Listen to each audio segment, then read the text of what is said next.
مجھے یاد ہے ایک دفعہ شاہ نور اسٹوڈیو لاہور میں میری ملاقات ہوئی ملکہ ترنم نور جہاں سے.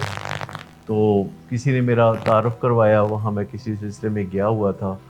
تو اس نے پہلا سوال ملکہ ترنم نور جہاں نے مجھ سے یہ کیا آج سے 25 سال پہلے کہ کوئی چھڑتا بھی ہے نشہ، جس کا مطلب یہ ہے کہ یہ بات کافی زبان زد عام ہے معاشرے میں کہ نشہ چھوڑنا جو ہے ایک مشکل کام ہے، اور زیادہ تر لوگ جو ہے بس کہتے رہتے ہیں، وہ چھوڑتے نہیں.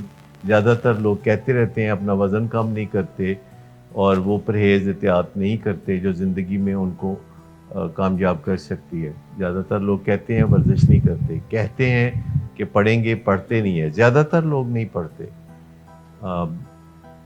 حالانکہ سب کہتے رہتے ہیں کہ پڑھنا بہت اچھی بات ہے، اور بچپن میں بچوں کو اسکول داخل کرواتے ہوئے بڑے خواب دیکھے جاتے ہیں، لیکن صرف 4% لوگ آخر کار وہ تعلیم حاصل کر پاتے ہیں جس کے لیے انہوں نے اسکول کا رخ کیا تھا.